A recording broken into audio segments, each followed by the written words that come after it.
which is you. So in Good morning, everybody. I celebrate everybody on this call this morning. This is the day the Lord has made. We are going to rejoice and be glad in it. I celebrate you once again for making our time to join this call this morning.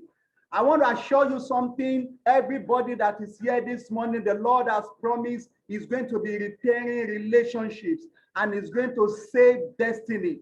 I say the Lord promised is going to be repairing destiny, is going to be repairing relationship, and is going to save destiny. My name is Dr. Divine Adiola, the president of Kingdom Wealth Academy. We are charged with the mandate to raise men and women with diverse backgrounds that is kingdom minded but earthly relevant. In essence, I call them millionaires, kingdom millionaires, kingdom millionaires. And once again, this is another opportunity for us to reach out to the kingdom millionaires that God is raising in this end time generation. Today's event is going to be an heaven on earth event. It's going to be an heaven on earth. The man of God is ready. And I know the hands of the Holy Spirit is strong upon him this morning. The hand of the Lord is strong upon him this morning, and he will be speaking to us this morning.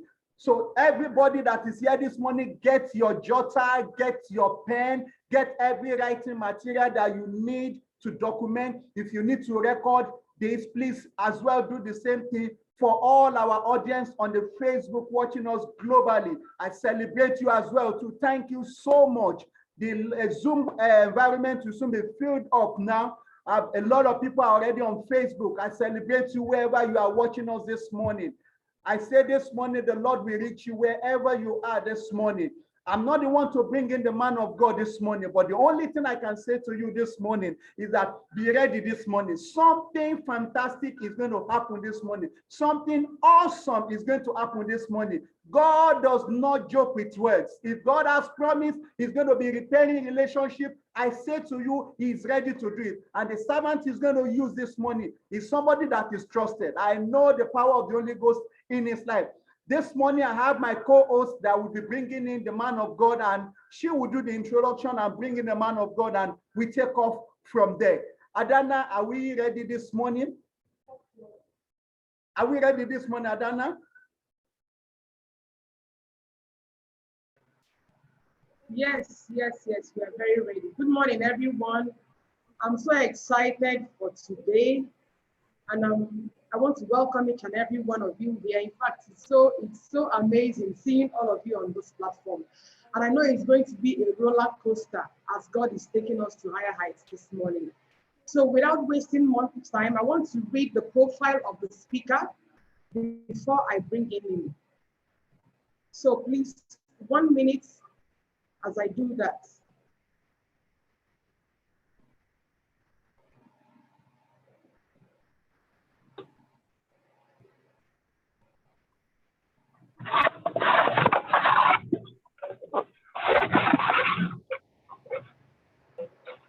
One minute, please.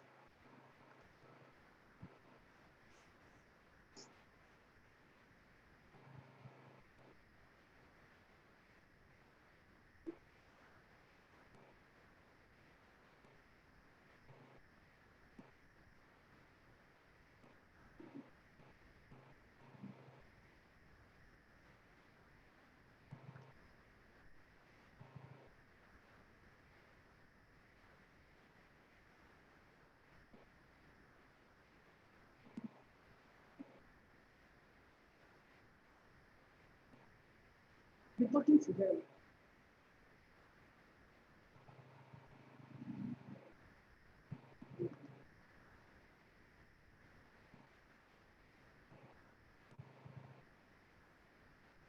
Okay, while we are waiting for Adana to get us that, let me quickly share a video with you that I saw about the man of God, and it's something that is so remarkable. I want you to look at this video while we are waiting for Adana, while we are waiting for her to come up. Let me share something with us. There's a video of the man of God that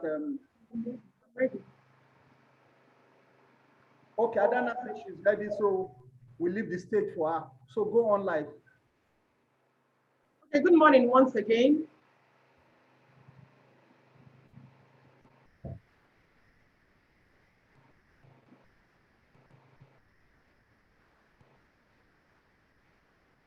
Good morning once again. So, the speaker's profile. Kingsley Okonkwo is a specialist when it comes to relationships and marriages. With over 2 decades hands-on experience as a pastor, relationship coach, counselor, and best-selling author. PK, as he's fondly called, is a presidential member of the American Association of Christian Counselors, a board-certified master Christian life coach, and a certified relationship counselor.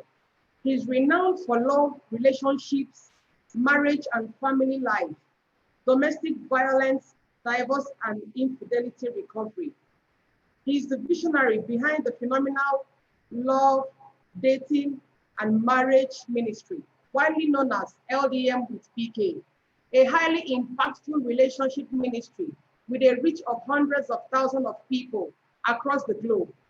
Kingsley Okonkwo is committed to equipping couples around the world with godly principles for building strong relationships and marriages, having lived on the same principles himself for close to 2 decades.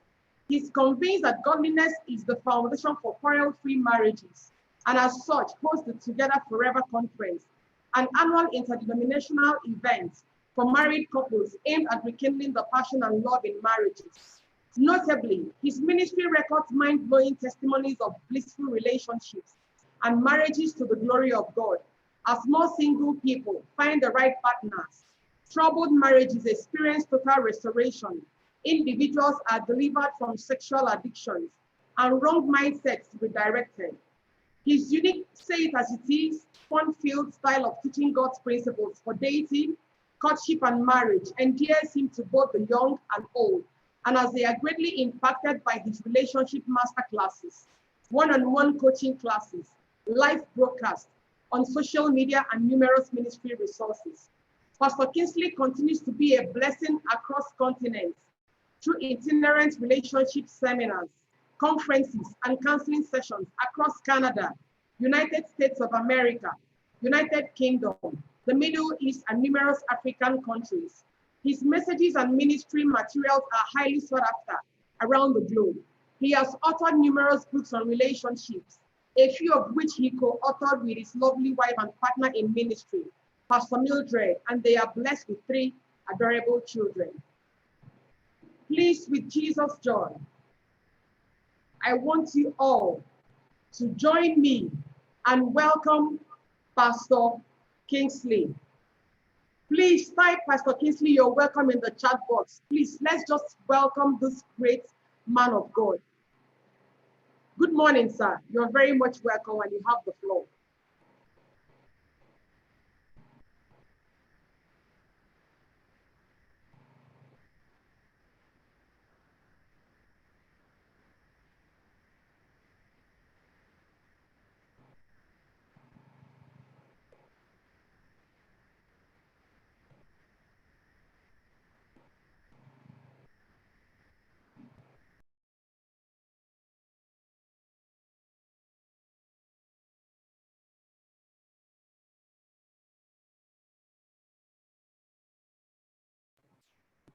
Keep welcoming him. He's coming on board now. Just keep chatting, Pastor Kingsley, you're welcome. Give him a warm, rich welcome. He's coming on board now. Just sit back and get set.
Okay, while we are waiting for Pastor Kingsley to be able to log in back again, he has been here since all this while. The network just throw him off this thing now, but he's trying to get on now. So while we are waiting for him, let me share a video of his that anytime I look at and I just smile and say, this man of God. Let me just share the video with us and see. Okay, let me see whether I can get this video for us.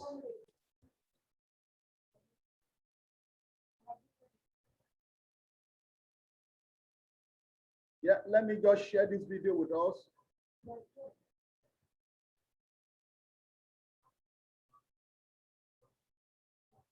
Can we see love in action here?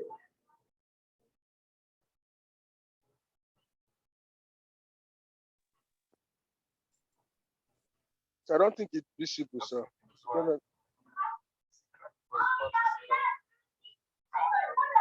Okay.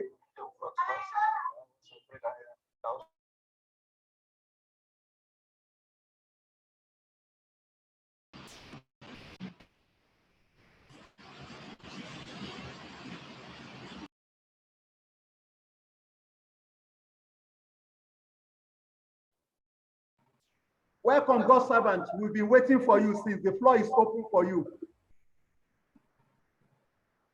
Can you hear me?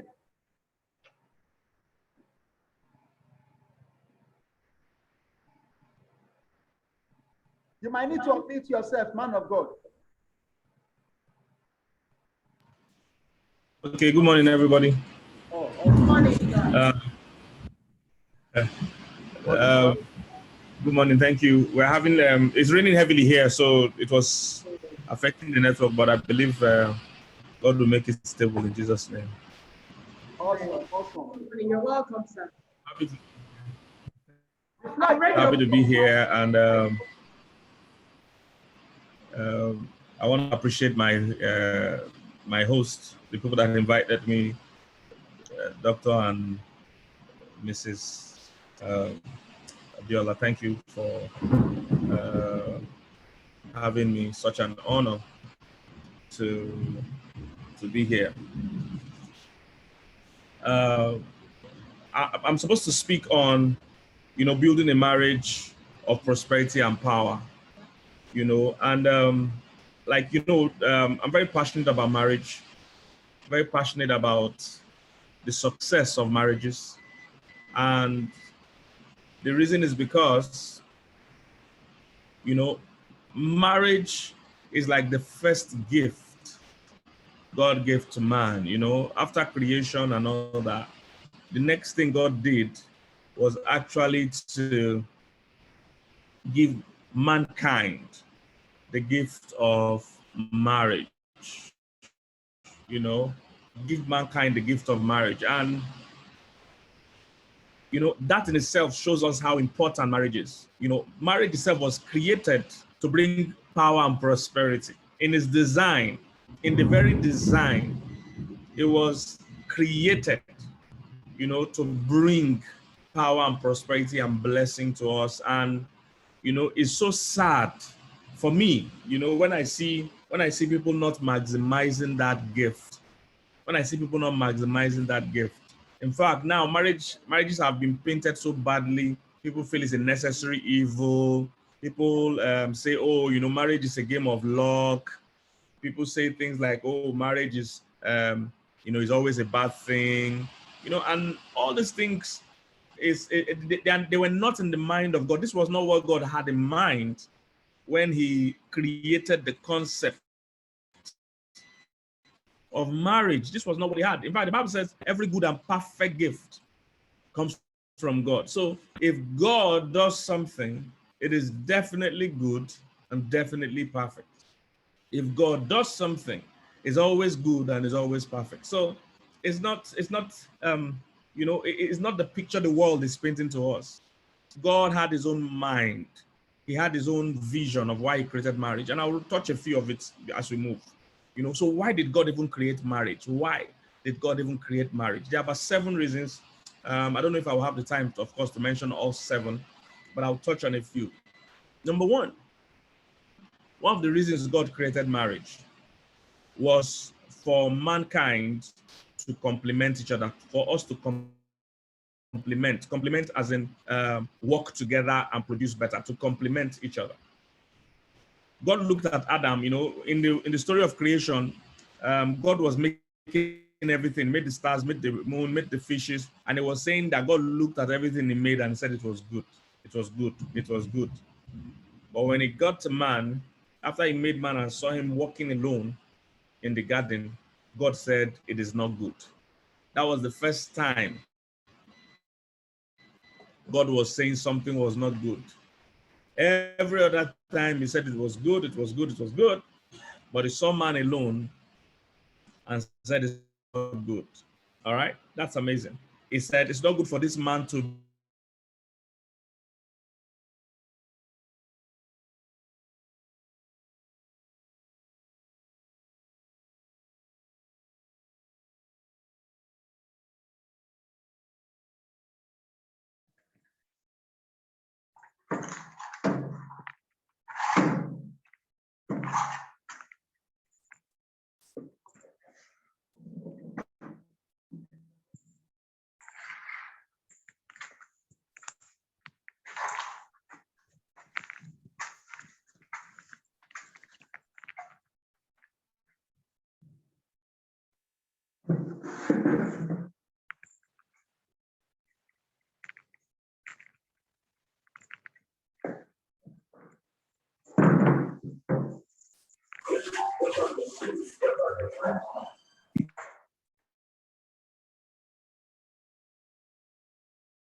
sorry guys for the freaking transfer.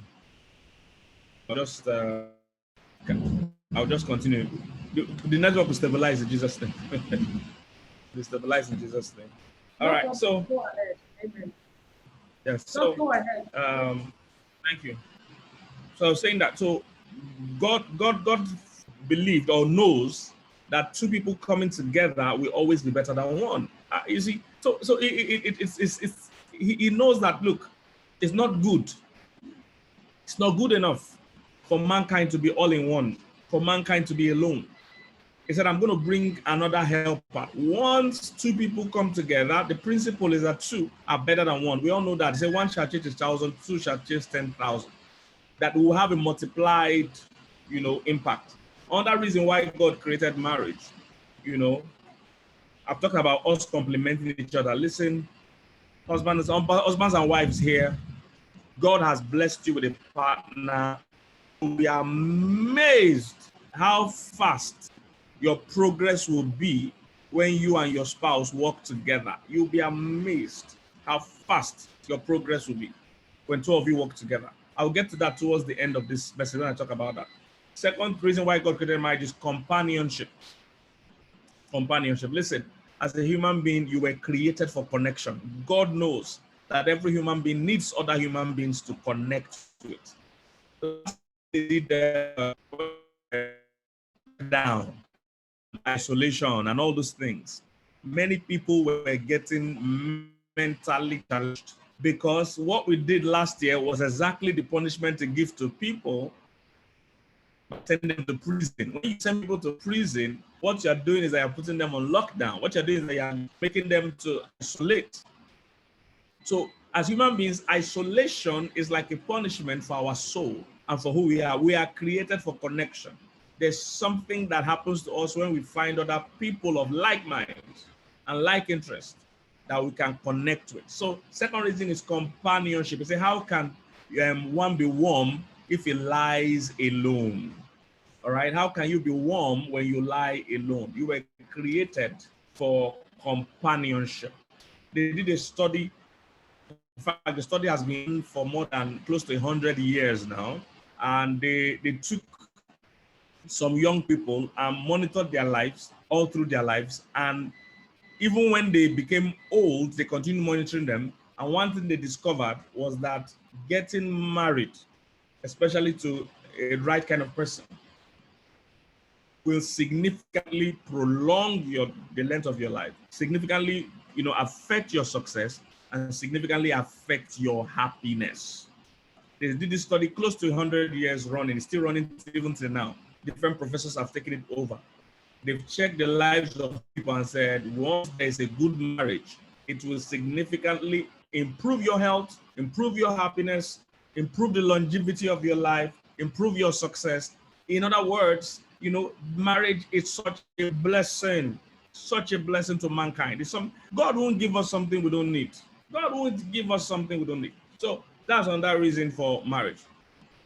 Third reason for marriage is covenants. Covenants. God knew, if you notice anything about God, he doesn't have ordinary relationships. All of God's relationships are covenant relationships. I'm going to major on this as we go on. So covenant relationship, the beauty of it is that you actually have someone that is fully dedicated and available to you whenever you need that person. And that's what marriage is. Marriage is not a contract, it is a covenant. You see, in a covenant, I am like your servant and you are also my servant. I am 100% available. I have sworn to be 100% available to meet your needs. You see, it's not a contract. There's a big difference between a covenant and a contract. If more people can enter marriage with a covenant mindset and not a contract mindset, they will be able to achieve more and excel, in that covenant of marriage. So God knew that, hey, I want two people to stay together, but I want them to stay together for life. I want them to stay together, and I want them to stay together for life. Give you 100% commitment to themselves. And it's only a covenant that promises that. It's only a covenant that promises that. So there are about 7 other reasons. One more is raising godly children, raising godly seed. God's strategy for global evangelism is families. God's strategy for global evangelism is families, not crusades. Crusades are good. I love crusades. But the design, God's own design for global evangelism is raising godly seed. In Malachi chapter 2, he said, why did I bring two of you together? That's what God said. So why did I bring two of you together? It's so that you can raise godly seed. Children. This is why the move of the world into homosexuality is a big attack on God's plan. Satan hates life. You see, anything producing life is a threat to the devil because he doesn't know who is going to be born. You see, that's why he tried to kill Moses. When Moses was coming, he knew somebody was going to be born and that person would be a threat to him. He tried to kill Moses. So Moses till now doesn't have alumni, doesn't have classmates, doesn't have age mates. If he's in his village, he won't have age mates meeting because all his age mates were killed. There was only one that survived. Same thing happened when Jesus was about to be born. Satan also got a wind that somebody was going to be born. So Satan hates anything producing life. That's why Satan loves abortion. He moves to cause abortion worldwide. He likes it because as a killing life, people that will cause trouble for him. He likes death. That's why Satan likes homosexuality because two the same sex cannot give birth to life. See, Satan knows this. So raising godly seed is God's plan for evangelism. As a matter of fact, in Genesis, the first thing God made Adam was a husband and a father. Husband and a father, you see. So this shows that if God actually thought that government would change the world, God would have first made Adam a president. If God felt that even education would change the world, he would have made Adam a professor. If God felt that even the church would change the world, he would have made Adam a pastor. But that's not what he did to Adam. The first thing he made Adam was a husband and a father, because that's how the world is going to be changed, by families. And how we run our marriages, we're going to directly impact the families. I'm a pastor, so I actually would have liked for the church to be more important than families, but the church is not. In fact, one of the criteria to be a pastor is that you must be running your home well. I thought it should be the other way around. One of the criteria to be married, to be happily married, is to be a pastor. Oh, God says the other way around. One criteria actually be, a pastor is that you must be doing well. You must be running your own home well. This shows where God puts priority. And if more men, more women can understand that one of their primary assignments in life is to do marriage right, to raise godly seed. There are many things you're going to live on the earth when you go that won't outlive you. Your position in the office won't outlive you. You know that thing they put on your desk, when you have a job, or on your door, that writes the name of the person that works here. They'll just put KINGSLEY on the door, or John Doe on the door, that this is your office. The day you die, they will remove it and put somebody else's name. So there are many things you're doing on the earth that won't outlive you. But one of the things that will outlive you, that are living on the earth here, are your seed, your children. They are going to stay behind when you are gone. So whatever you invest in them, if you run family well, that's how you really leave a legacy, by raising godly seed that will raise godly seed that will raise godly seed. God's plan for global evangelism is godly seed, it's families. I'm just trying to show you how important marriage is to your life, to God, and even to the entire society. Doing marriage right goes a long way. If more people can understand that choosing who to marry and marriage generally is one of the biggest decisions you ever make. There are about 7 purposes of marriage, but I will stop here, on that, and I'll move to something else. So, God has a big plan for marriage. He believes marriage can change the world. However, many of us have not caught that vision. And to be honest, I wish we could do more meetings like this, more seminars like this, even for younger people, so that they can start to understand what this marriage people are talking about is supposed to be. There's so much wrong information, wrong idea, wrong picture of marriage being painted, from relatives, from family, from TV. Wrong idea of what marriage really is being painted, and that is affecting people. Listen, a marriage begins to succeed or fail even from when you are single. It doesn't start. Marriages don't fail when you are married.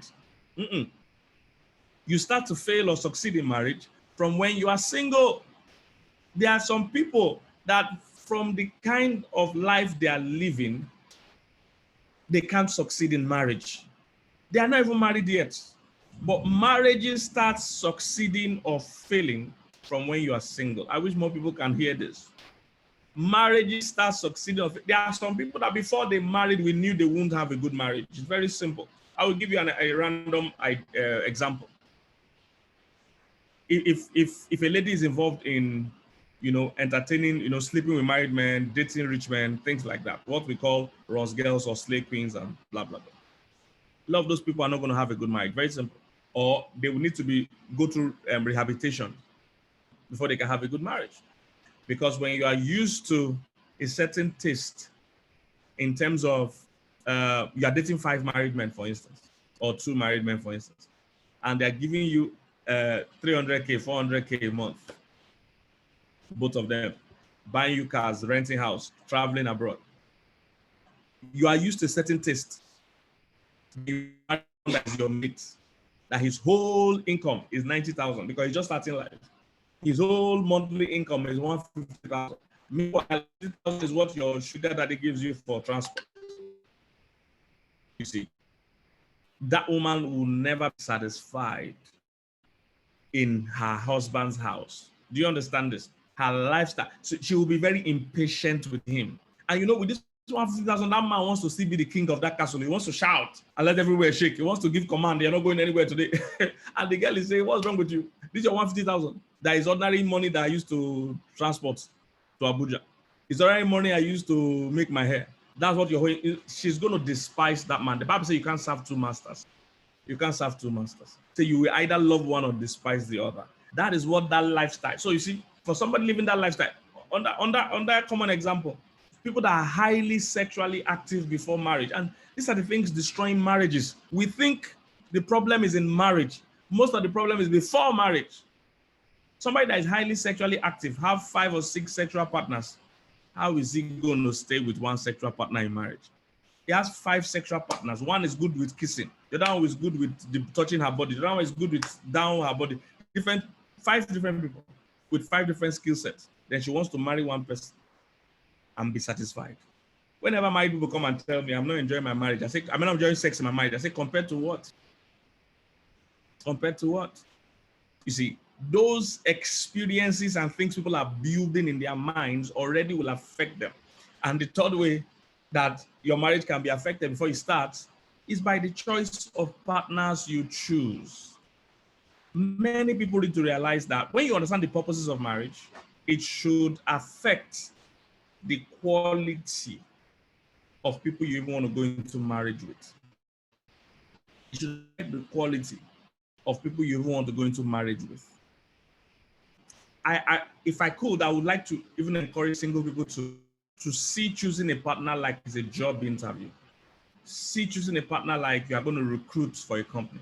That's what it's supposed to be like. You see, because many people try to choose just based on their emotions.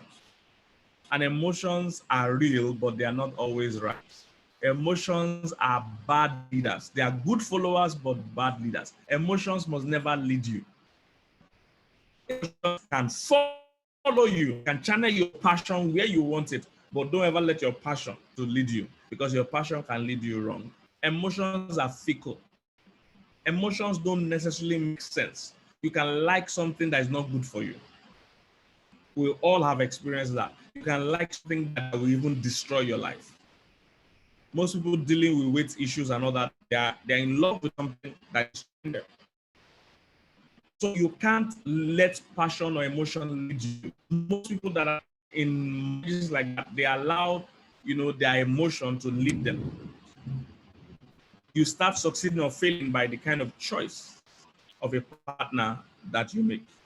So let's start from what are the qualities. I don't know how many single people are here, but what are the qualities to look out for?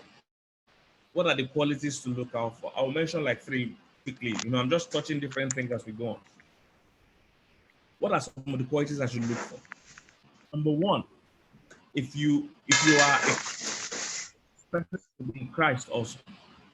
If you are a Christian, a person should be in Christ. You see, spiritual compatibility is crucial, because at the end of the day, what determines what you will do are your spiritual values. What determines what you do are your spiritual values. All right. So are both of us on the same page spiritually? All right. That's 1. Number 2, check character. If you look out for people's character, who know, if these people are the kind of people we want to trust with our whole lives. I've seen people tell me things like, oh, there's this man, I like him so much, but he beats me, he shouts at me, he doesn't respect me, he's controlling, he's abusive, he's all this, but I love him. You see, that's somebody trying to live by their emotion and not by reality. What you should look out for is the character, not even the feeling. What is his behavior like? What is her behavior like? My most common question that I get all the time is that I love somebody that doesn't love me. It's, Pastor, there's this girl, I like her so much. I send her credit, I call her, I visit her, but she doesn't like me. What should I do? I said, what should you do? Like how? Kidnap her. Kidnap her. What do you want to do? That's the point. Many people want to live by their emotions. Love is not an emotion. Marriage is not run by emotion. It's run by the amount of synergy, the cooperation, the compatibility that you have. That's what holds the marriage more than the feelings. When people are saying love, love, love, it's not the feelings. Feelings is not what we hold a relationship for 10, 20, 30 years. Let's choose based on, number 1, Christ, number 2, character, number 3, compatibility, like I mentioned. Do we have similar values? Do we have similar values? Do we agree on the same kind of things? The amount of similar values you have will determine the amount of peace you will have. When people have differences, differences mean trouble. It also means seeing things in different lights, seeing things differently. That's what differences are. The more differences you will have in marriage is based on the differences you have in marriage. I don't know if you understand what I'm saying. You know, so we have the more we can see. So what are our values? For me, when I was getting married, I knew my calling. I knew what my interest was in life, was to serve, minister to people. So I had to look for somebody that had a passion to serve and to do ministry. I could not have liked a girl that wasn't serving in a church, for instance, because I knew that was what I was going to do. Now, you need to know what aligns with your own values, and I hope those values are even good values. You see, you need to know what aligns with them. What are your dreams? What are your dreams? I tell young men, don't marry for where you are, marry for where you are going. Every man that has married right will tell you that their wives coming into their life change their life forever. Many people want to marry for, they want to marry somebody they will oppress. That's what they're looking for. No. Don't marry for where you are, marry for where you're going. Look out for people that can also inspire you and move you. Look out for character, look out for compatibility. Are we in the same mindset? Do you even like me the way I like you?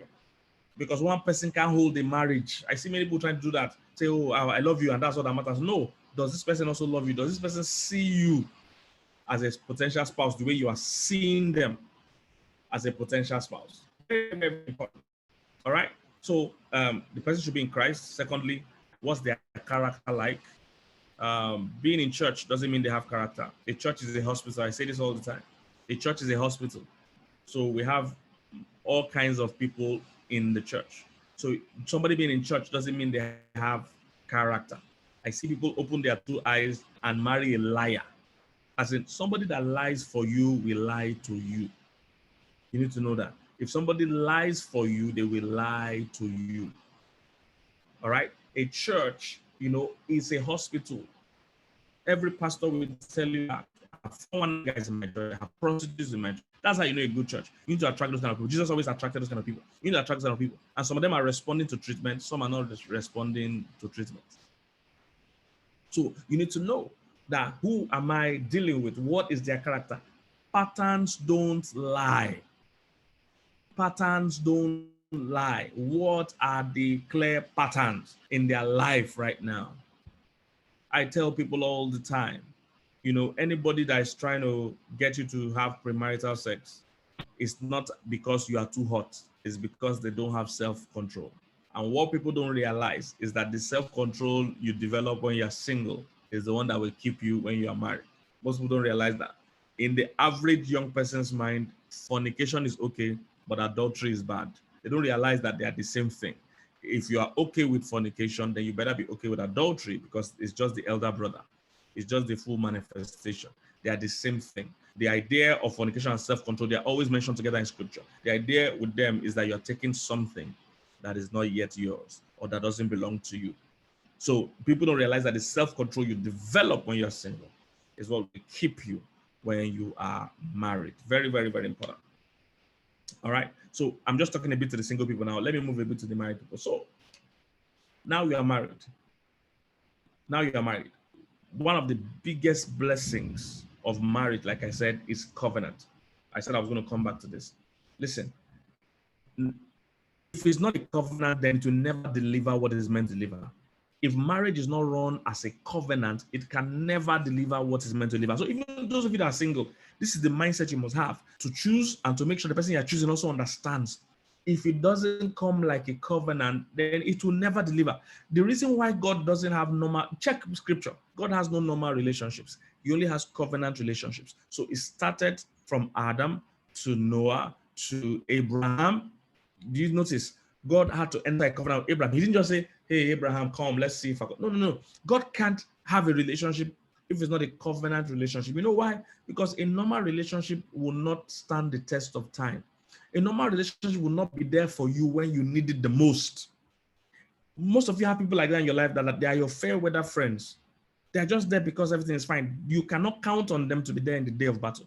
But a covenant relationship is somebody that has sworn, somebody that has pledged, someone that has, surrendered themselves to be available no matter what is going on. So God doesn't do normal relations at all. Check it everywhere. Anybody he has interest in to work with, he will find a person who do enter a covenant with them.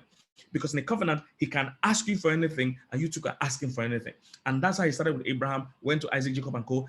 went to the whole country of Israel. He said, they are my people and I'm their God. Covenant relationship. He said, so you are a special people above all people of the earth because you're in a covenant with me. So the same thing God transferred to us, especially through marriage. He said, look, two people staying together, it can't just be a casual staying together. Enter a covenant so that way, the way to get the best out of it is like everything you have, I have access to it. And everything I have, you have access to it. This is what God had in mind. The reason why we are not enjoying marriage the way we should is that we are doing it our own way.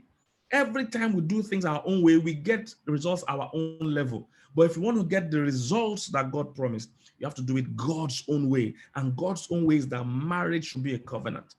From Genesis chapter 2, he said, therefore shall a man leave his father and mother and cleave to his wife, and they shall become one person. That phrase, one person, means covenant. It's a covenant phrase. You know, the Bible, actually, King James calls it one flesh, but what they're saying is one person. They're saying two people. When they get married, it is such a covenant that they become one person. Do you understand? When you say one person, we are not joined physically now. You understand? My wife is not sitting here with me. What they mean is that in the eyes of God now, in the meaning of it now, I no longer exist as an individual. I no longer exist as an entity. I am now together with my wife.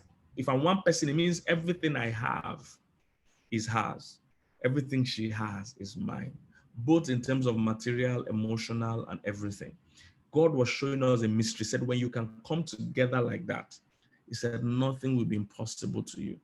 That's what he said in Matthew 18. He said, if two of you shall agree as touching anything, that's such an open check. I don't know why couples are not using these things. If you shall agree as touching anything, it shall be done for you of my Father. So the challenge is many people don't want to be one with their spouse. They want to marry and still be individual entities. When you marry, you are one. Do you understand? There's no that word my exists again. That word I doesn't exist again. It's now our. Our is what happens. Everything is our own. It's our house, our kids. You know, I laugh when I see people that want to hide their money but give their life to their spouse. It's very funny. That means in your mind, you want to keep your money in a safe, but you want to give your life to your spouse. Not knowing because you don't trust your spouse with your money, but you trust them with your life. It's so funny. So in your mind, your money is more valuable than your life. You have given yourself to this person. Your money is small. Your money is small. Both of you are one. That's why in the first place, don't enter in a covenant with a person you don't trust. Let me run through some differences between a covenant and a contract. Maybe that will help us understand the application. If you can operate this in your marriage, those of you that are married, if your spouse is not watching this, you might have to find a way to send this to them. If you can operate this in your marriage, there's nothing that will be. Marriage is the strongest institution there is the strongest level of agreement two human beings can have, because even your business partner you have an agreement with, you can't have sex with them. You can't be physically joined with them.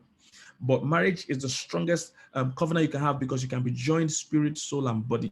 You can become totally one with this person and raise seed with this person. These are things you can't do with your business partner, you can't do with your best friend, you can't do with any other person except the person you marry. So marriage is at a whole new level of marriage covenant. In fact, throughout scripture, marriage is one of those relationships that God used to describe our church. You see it in Ephesians and all that. God used to describe it. He says, look, that I'm talking about a mystery. You know, I'm talking about the church and Christ.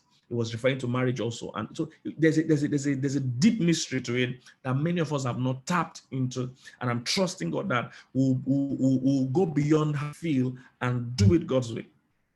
I will mention a few differences between a contract and a covenant. In a contract, you enter a contract because you don't trust the person.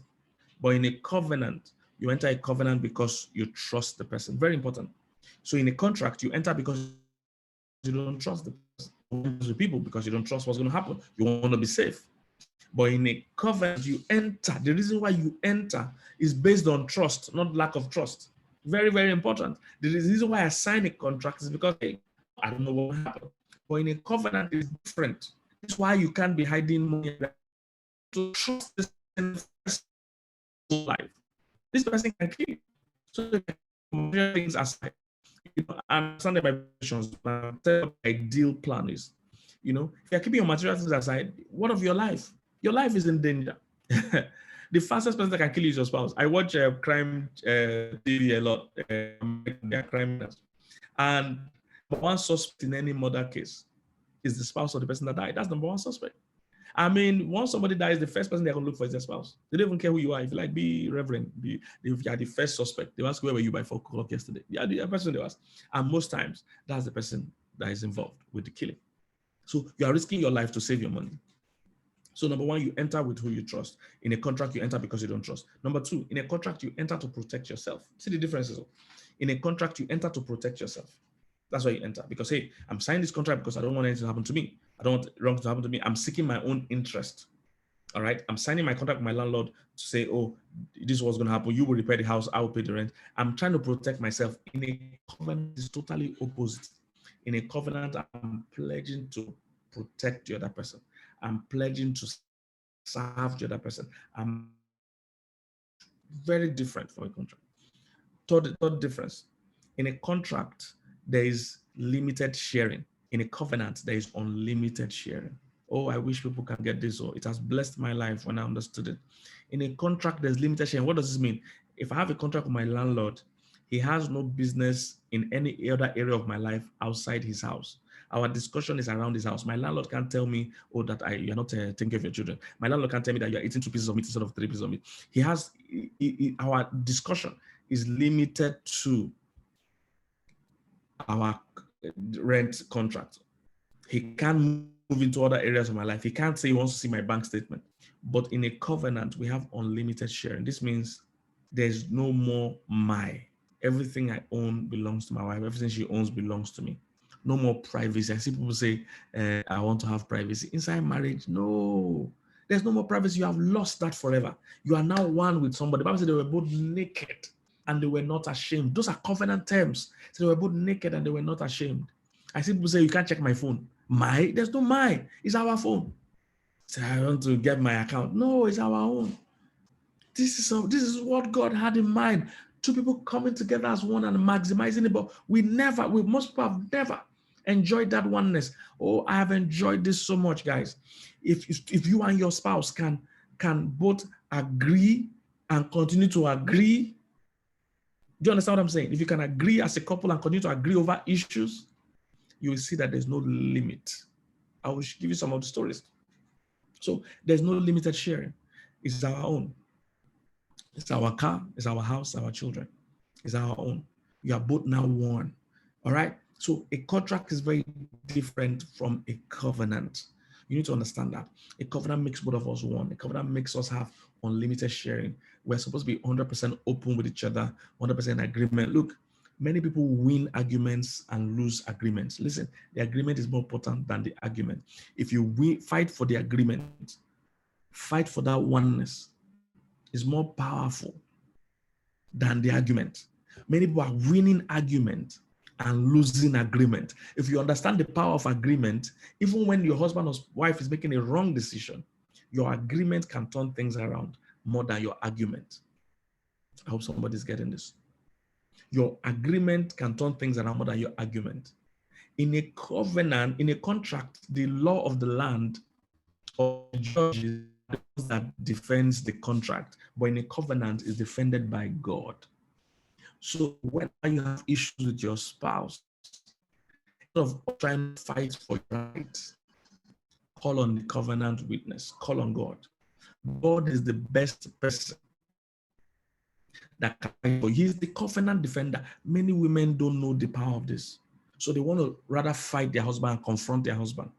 Many husbands still don't know the power of this. They always want to shout down and talk down on their wives. No. Sometimes you need to work for agreement and let God do the intervention. Very, very important. Look, God is the covenant. The reason why God doesn't fight for many marriages is that the husband or the wife, they are fighting for themselves. God won't fight for you if you're fighting for yourself. He said, you will hold your peace and you will see me. I'll fight for you. That's how it works. Both of us can be fighting over the same issue. So work for the agreement. God is the covenant. In a contract is the judges that will fight for you, but in a covenant is God that will fight for you. You see it all over scripture. In Malachi chapter 2, where the children of Israel, their finances were not going well. And the Bible said they came to cry on the altar. That means things were so bad for them financially. There are many men like that.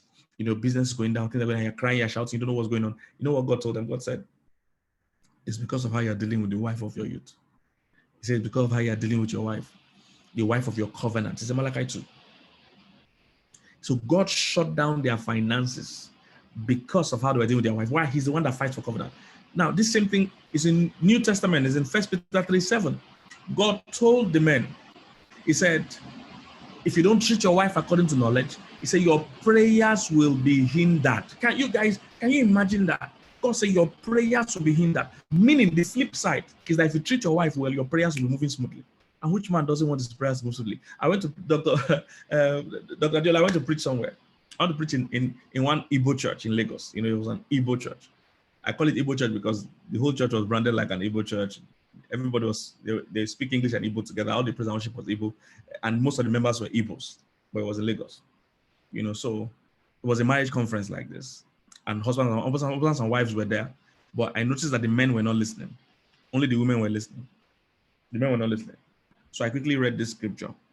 And I told them how that your container that is on the high sea, the reason why they can seize it is because you're not treating your wife well. When I say container, I say, I was thinking about container. They were interested in container. You know, most people are traders and importers. They were suddenly interested. I said, look, your business, your prayers are being hindered. Is tied to how you are treating your spouse. It's there in the Bible. 1 Peter 3:7 says your prayers will be hindered. I would have enjoyed the power of this, agreeing with my wife. There's nothing I'm agreed upon. Till today, there's nothing we both agreed that this is what we want to do, or this is what we want. Till today, there's nothing we've agreed. That has not happened. I can go on and on and on. There's nothing we've agreed that has not happened. We knew how we wanted our children to turn out, their temperament, their character. We knew what we wanted, we agreed. Our 2 children were born on the same day. It's something we agreed. We wanted twins. They didn't come the same year, but they still came the same day. 2 of our 2 last kids have the same birthday. Everything we agree upon. Where we live now, we agreed exactly the things we wanted to the last detail. We wanted it to be an estate, to have 2 entrances. We wanted it to have this and that. We were specific. We have exactly that house today. You know, everything we say, we want to leave. There was one time we're just in the car. I just in the car with my wife. I just told her, honey, I want us to believe God for $1 million. I want us to believe God for $1 million. She said, are we going to be changing naira to dollars? Or I said, I don't know, but I want us to believe God for $1 million because, you know, I have dreams to, you know, buy houses abroad and sometimes retire somewhere cool. You know, it's like, in this Nigerian wahala. You know, I want to retire where there's light and good roads. I said, I want us to build my house one day. You know? So I said, I believe God for $1 million. Now, you need to know, at the time I was saying this thing, my church was not paying me a salary. So I need to understand what I'm saying. Not that I'm doing business and I have money coming. I was not doing any business. My church was not paying me a salary. I was living purely by faith. So I had no massive source of income. I had no major source of income. So I'm not telling you that, oh, I'm selling something. Then no. This was purely the power of this agreement I'm telling you about. We had that agreement on Monday. By Wednesday or thereabout, or Thursday, that same week, just like 2 or 3 days after, that same week, a couple came to our house in the morning before we even had our bath, give me a bag. And I said, you know, I'm sure they could see, because it was a perfume bag. I'm sure they could see in my face that I looked disappointed because I felt, why did you come all the way this morning to wake me up to give me perfume? I already have perfume in my house. I'm not using. They just told me it's not perfume that's there. As I took it into the house, I opened that bag. It was $100,000 in cash. $100,000 in cash. We had this agreement to believe God for $1 million on Monday. I have no business. I need to understand. This is what I do, preaching. And then I wasn't even this popular. So it's not like, oh, now that this popular, my church wasn't paying me salary, and you know, we're not doing any business at the time. So I'm trying to tell you that there's nothing I and my wife have agreed about that this is what we want to do. Nothing. Once we agree, an agreement is never an agreement prayer. You see, because what Christians do is that they hold hands and speak in tongues and spit and pray, then they continue quarreling throughout the day. Agreement is agreement. It's not prayer. We're the one that put prayer in it. He said, what if 2 of you shall agree? That's all me and my wife did. We didn't pray that day. We just agreed. We said, let's do this, and we agreed. And that's how we've done every other thing we've done. We're not prayer. We just agreed that we're a amount of children. We want 3 kids. This is how the sexes should be. This is how their character should be. If we want to live. At the time we said we want to live, we dare not even afford to live in that place. We cannot nearly afford to live in the place. I don't know if you're getting what I'm saying. In fact, where we're saying we wanted to live in, we couldn't afford the rent in the place. but wanted to buy in the place. So I'm trying to show you how far. I'm not telling you about natural things. I'm telling you about supernatural things that many couples are not tapping into because they would rather win arguments than win agreement. Agreement is more powerful. Even when your spouse is misbehaving, your agreement is more powerful than the argument. I will end by telling you how to deal with a difficult spouse. I don't know if I can touch all of them, but I have just like 5 or so minutes to go. I'll tell you how to deal with a difficult spouse. If you have a difficult spouse, there are a few things you need to note. You can't change anybody. You need to realize that. If you're already in a marriage with someone, your power is not your ability to forcefully change them. All right? Especially if you are the woman in the situation and your husband is not listening. You know, it might be difficult. There are about 7 things you need to do when you deal with a difficult spouse. So I don't know if I will be able to mention all of them, but there are about 7 things you need to do. I'll just touch a few of them that I can remember here. Number 1, prayer.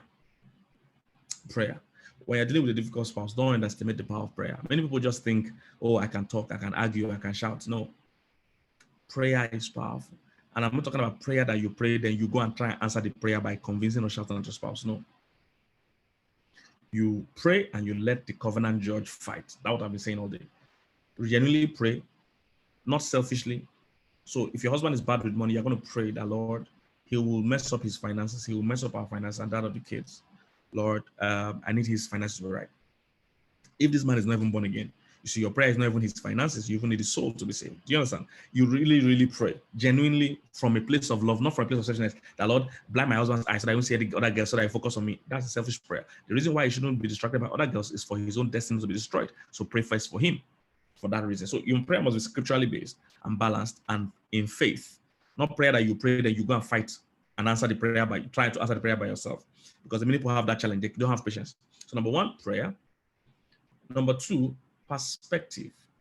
They're all P's. If you notice, all my teachings are in letters. The one I tell for the single people, they are from this book titled Who Should I Marry? They're all C's. I give 10 C's here in choosing who you should marry. All my concepts are in specific letters. So these are P's. They're all P's, 7 P's. So number 1, prayer. Number 2, perspective. Difficult spouse. One of the things that makes it hard to deal with it is your perspective. What is your perspective about that person or that situation? Sometimes your perspective is what's making it difficult. All right. You need to understand if your husband or wife is behaving a certain way, nobody acts badly for nothing. Everybody behaving somehow is reflecting or behaving based on something that has happened to them or something that is going on in their lives. You need to understand that. When a man is snapping at you all the time, you are usually not the problem. Something he's dealing with something else. But you see, most times we have so much self-importance that we think people are treating us a certain way because of us. You are too small in the grand scheme of things. Nobody's going out of their way to hurt you. It's never personal. People are always just projecting or reflecting something they are going through. You are just caught in the crossfire. It's not personal, never about you. So your perspective about the case will help. Even if somebody is doing wickedness to you, you need to understand there's a reason they are doing. You might be a threat. They might be afraid. They might be afraid of you. Do you understand? So it's not that they set out to be. There is something they are dealing with. They might be afraid of their future. They might think they won't succeed. They might think you are taking up their space. There's an internal battle. You need to have the right perspective. If your husband is always shouting that something is going on, all right? So you need to always have perspective. If your wife is behaving somehow, it's a challenge for her. People are not treating you bad because of you. They're treating you badly because of themselves. Your perspective needs to change. Why is this man behaving like? Some people, they never saw their father love their mother. It's going to be hard for a man that grew up in that environment to love you right, except he's coached or trained. That's where people like us or other good counselors and coaches come in. If he has never seen it, his normal might not be your normal. Some women have never seen a submissive and kind and helpful wife. What they saw their mother do was fight their father. They saw their mother hide their money. They saw their mother do all the things. The counselor has all kinds of cases. You'll be amazed what people are going through. All right. I had to even talk to someone recently. His dad was very hard and wicked to him all through his life. And when we sat down and talked, he found out that the dad also had challenges. The dad was expressing his own struggles. He actually reminded his dad of who the dad wanted to be because he's a pastor. And the dad wanted to be a pastor when he was so bad that the dad went to the church. when he was 70 years old. That's how it was. So so he was reminding his dad of what he could have been. So all the anger the dad was pointing out on him wasn't really about him, it was about the dad's struggle. I'm just trying to show you that perspective matters. The day you get a better perspective why your spouse is acting the way they're acting, were they abused when they were young? Were they molested when they were young? You know, there's a reason. I will share a story as I move. I can't go 7, obviously, above time now. So I'll just try to, but still on perspective. I was in Dubai one time. I'm a football person. I like football. So I went to watch Champions League. Dubai is like 3 or 4 hours ahead of us. So in Nigeria, the match ended here, Nigerian time, like 10 o'clock. But in Dubai time, it's like 1 a.m., 1 a.m. You know, so I entered the cab back to my hotel. I was in a viewing center, so I was going back to my hotel where my wife was. So as I was in the car with the taxi driver, he was in front. The guy was chewing gum. I mean, very disgustingly, loud and making noise, shaking his head, chewing gum, the most irritating thing you've ever seen. And I actually liked it in front. So I was with the driver in front. He was chewing gum, shaking his head. I was wondering, which kind of disgusting driver is this? Which kind of disgust? I was fuming, but I didn't want to just talk. So after a while, I couldn't take it anymore.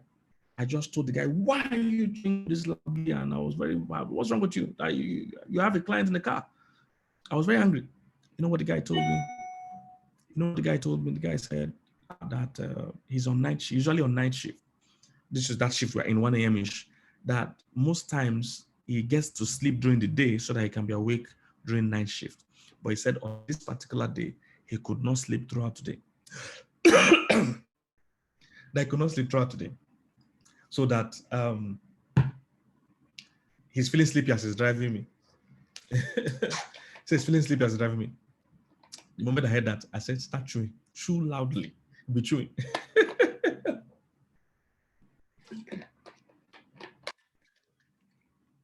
You see, his chewing was saving my life. The moment I discovered that his chewing was for my good, chewing wasn't as irritating anymore. I'm saying, when perspective changes, you find that thing you see can't take.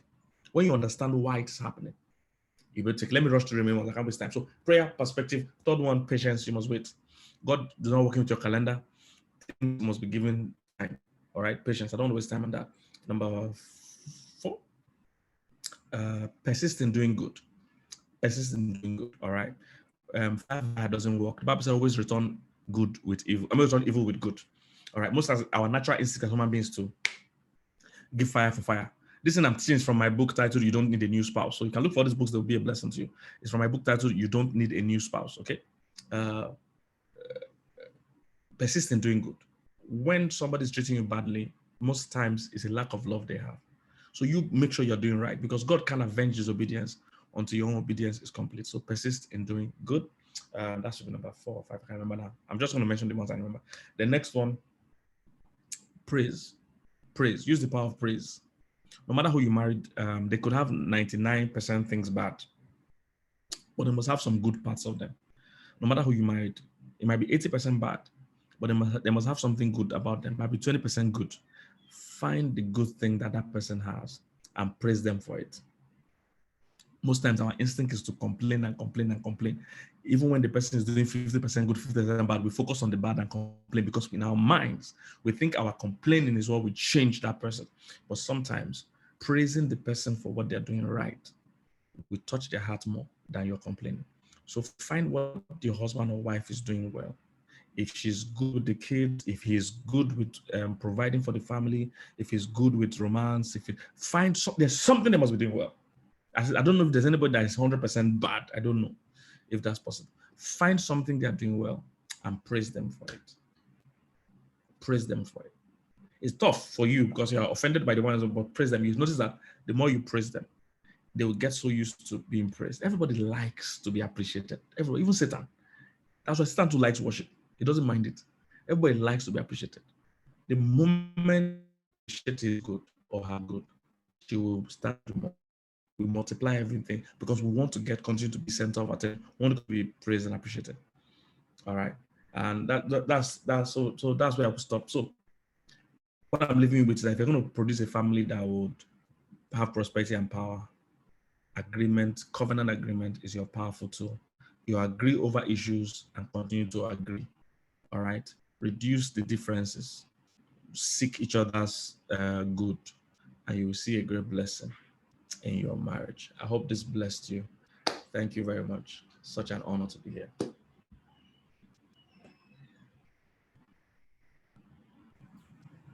Thank you very much, sir. Thank you so very much. This is very deep and straight to the point. I haven't gotten questions. I don't know whether people are still warming up to type their questions. But I think there's a question. Okay, it's not a question. Thank you so very much. I think it's quite straightforward and explicit. I guess that's why there's no question, because I expected so much questions. I can't thank you enough, really and truly. And like you rightly said, that we should be having these things often, especially to maybe teenagers, maybe those in secondary schools, preparing them, because we might keep doing what we're doing, but if we neglect that generation, we might score very well, and from their own side, we might have a lot of leakages. So what it means is that we're endorsing coming back again, because we will have to do this again and again and again. Thank you so much. I'm still looking forward to questions. I can't see. I know a lot of people, in fact, they are overwhelmed, as in they are filled to the brim, even those in the Facebook. So I don't know if Pastor Divine has anything to say so that we can wrap it up. No, I don't know how to do this. Man of God just went straight to the point, and he did justice to the topic before him. Like I said, when he was about starting, I trust the Holy Ghost in the man, and he has confirmed it here. Man of God, I salute you and I celebrate you so much. Thank you so much for honoring our invitation, despite the short notice and despite your busy schedule. We bash into your busy schedule and you are able to honor it. I celebrate and I thank you for honoring this. Now, like Adana rightly said, I'm going to do a public invitation back to you now for June. And I'm going to do a public invitation to you now for June. June. I want you to look at a date in June. So later you give me a Saturday in June. Everybody, if you want Pastor K back in June, let's say we want him back. Type it, just say we want you back. We want you back. Just say we want you back. In June, we are going to have Pastor K live and direct again. Honestly, we are looking forward to having you in Enugu physically. We are going to talk about that. We are looking forward to you coming over to Enugu for a physical meeting. So I'm going to get back to you on that. There's a date we are looking at already. Yeah, you see, people are already waiting to have you around, you see. So June is a done deal, man of God. Wow. June, Thank you. June is a done deal. It's a done deal. So please look at your calendar and you give me a Saturday in June so that we're able to start planning towards it. Once again, I say I want to thank God for your life. Thank God for your wife as well too. She's doing a beautiful job. Adana is already packaging something to get across to her now, so that they'll do something that is all women affair. Something, so they will talk about that. Yeah. Yes, no other question. There's a question. There's a question. Okay, let the question come up. One question. Okay. Just bring up the question. The question is, how can you satisfy an insatiable spouse? How can you satisfy an insatiable spouse? Okay, good question. You have to first understand, like if you know, when I talk about dealing with a difficult spouse, you have to get perspective. Why do you think the person is insatiable? What are their needs that they are asking you for? And why can't you meet it? You know, sometimes we think somebody's just being unreasonable. Meanwhile, what they're asking for is a genuine need they have. So, you know, in marriage, it's not about what will I escape doing. It's about what more can I do for you? That's why you are here, to serve this person. So find out their need, find out why they have this need, and you know, from there you can negotiate. You know, you can negotiate. You know, unfortunately, I don't have more details than that. So, you know, I could have gone more into it, but basically, a lot of people that you think are unreasonable, they are not being unreasonable if you understand, like I said, if you first try to understand where they are coming from.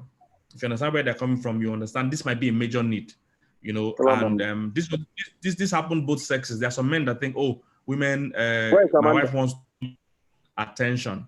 It might not be too much attention. She might have been deprived of attention all her life. She might be coming from a family where she was not listened to, she was not heard, she was not appreciated.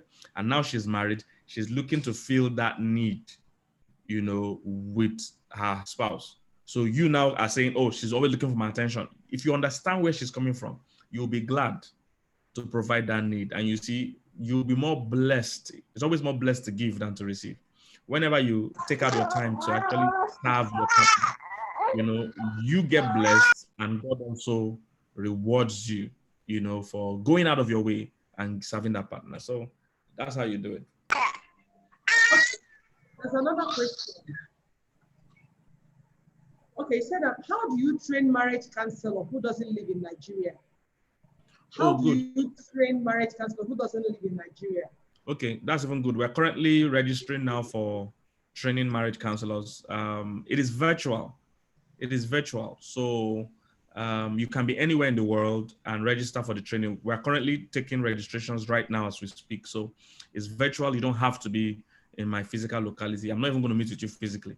All the sessions are going to hold online, and they're recorded and things like that. So you don't have to be with me physically. Okay, thank you very much, sir.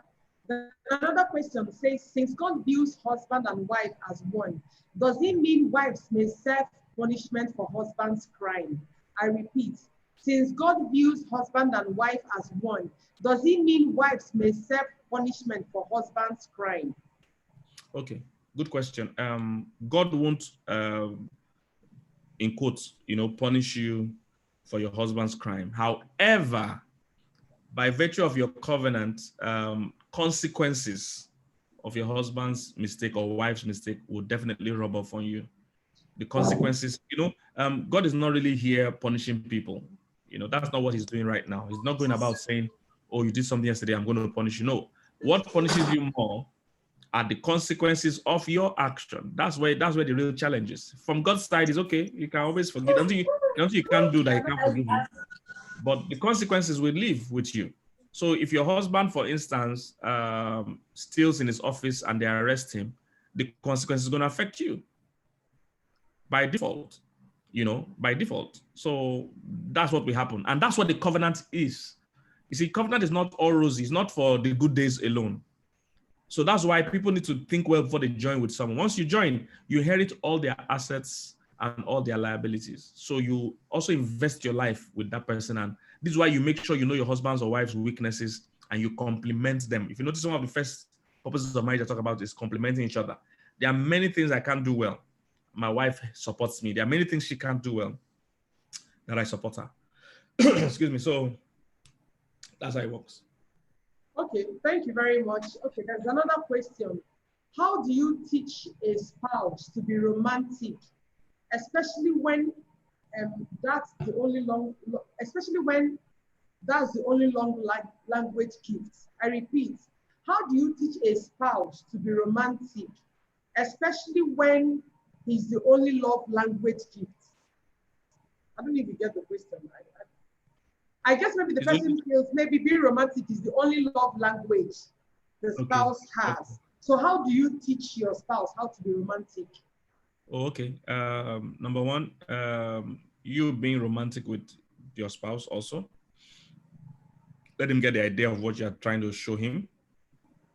Number two, when things like that happen in movies or somewhere in a clip, a video clip, whatever, show him and say, this is the kind of thing I like. What happens in marriage is that we're supposed to teach each other. I've never married you before, so I don't know the things you like. So you are going to teach the person and you're going to be patient with them to learn it. So go out of your way and drop the hints, all right, of what you like. One day the man will get it. Like I said, he must be patient also. One day he will get it and understand that this is what you actually like, and he will start to do it. All right. So, but your own is to keep dropping the hints. Sometimes I have a lot of good videos and teachings on romance, and send him those things, or any other good clip. Send him those things. Men learn when you drop hints for them. Don't try to force him. Just keep dropping the hints and pray and leave it.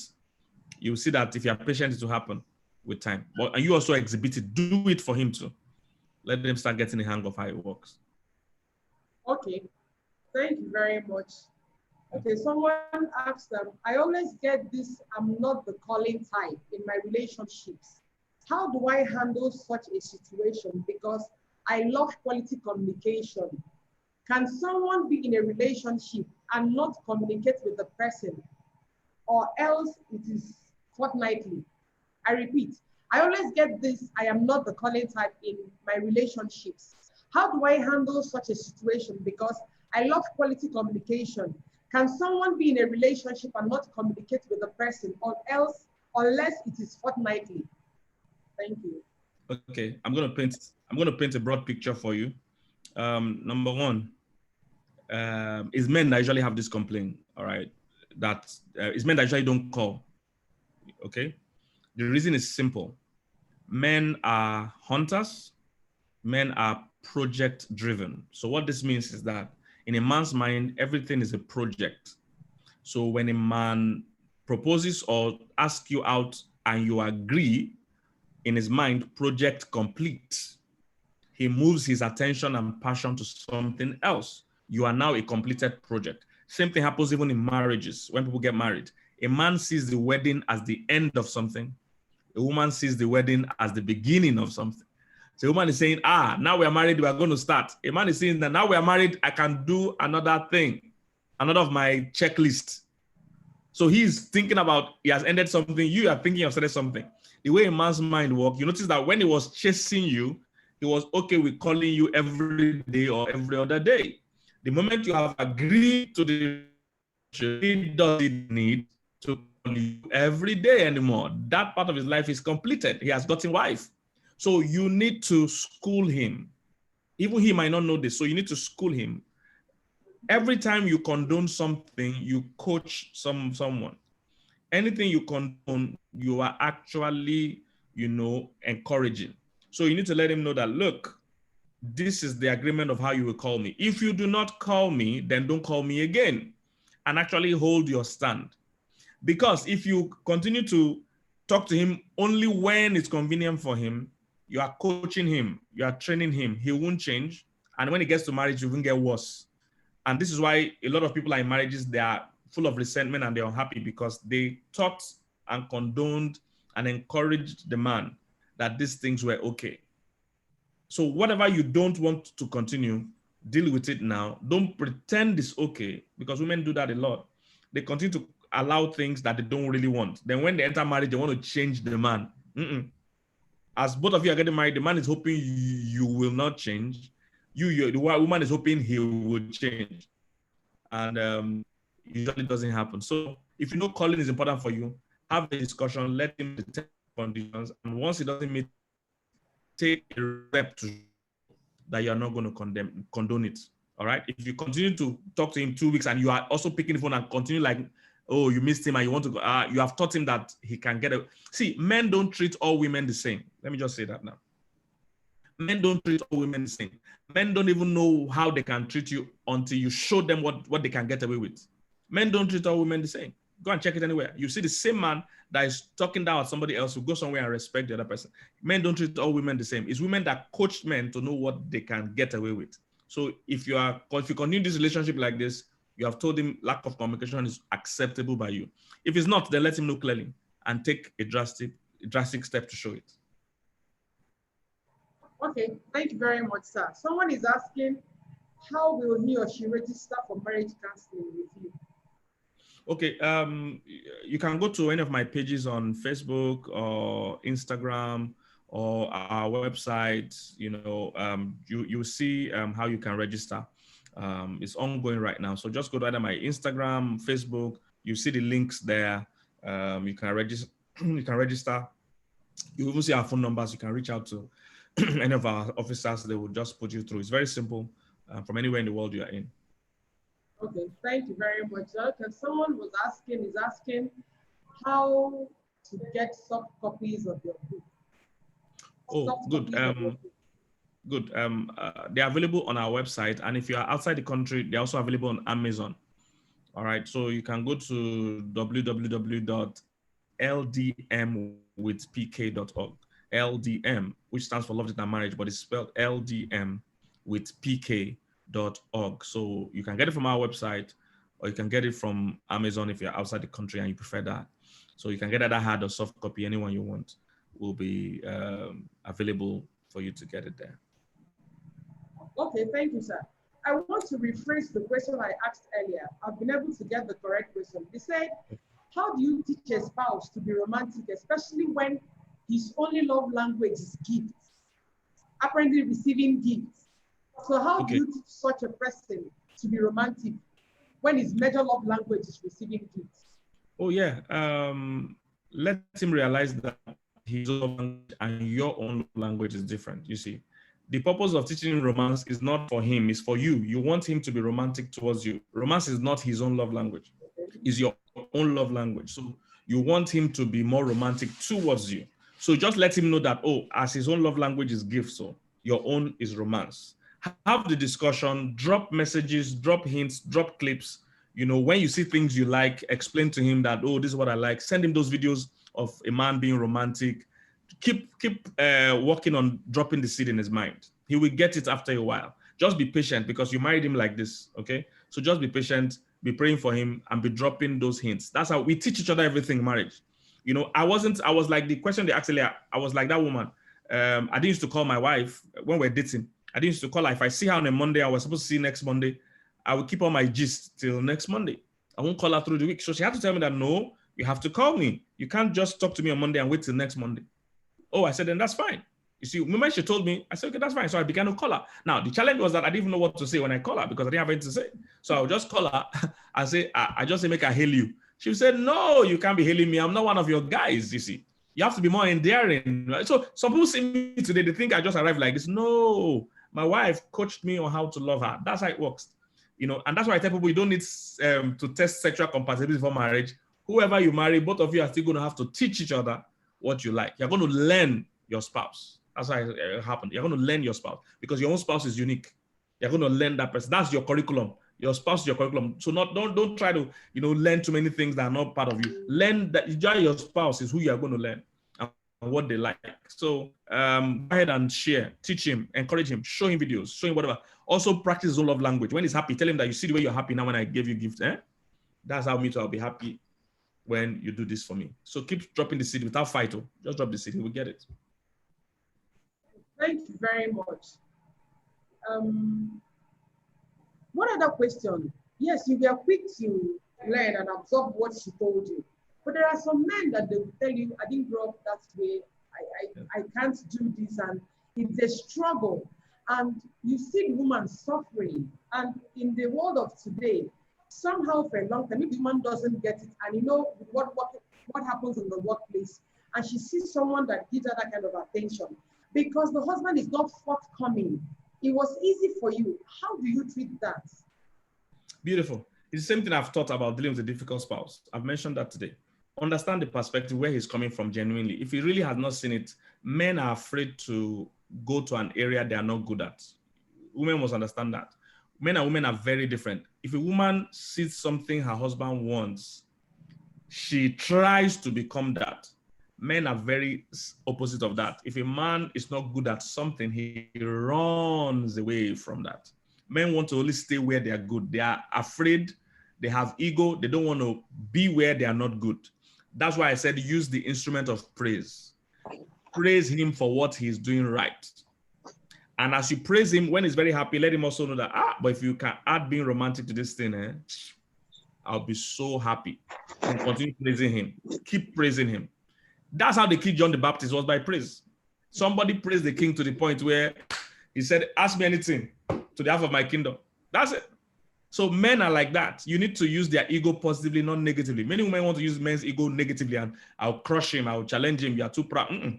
That ego can control him if you know how to use it by praise. Tell him that, hey, you are such a good provider, or you are so good with the kids. The only thing stopping you now from being the husband involved is that romance that you don't have. And I know you will still learn it. But this your kid, when you take care of the kids, continue with praising. Mention anything in between, but continue praising.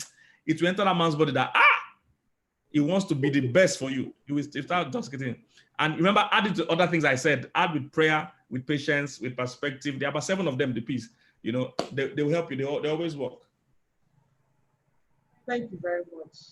We can't thank you enough. We are fed food and we are ready to implement. Yes. Thank you very much. And thank you, guys. I can't wait to have you again. And yeah, so I'll look at my calendar now. 2 p.m. Like I told Yeah. you, I follow her. I'm a silent follower.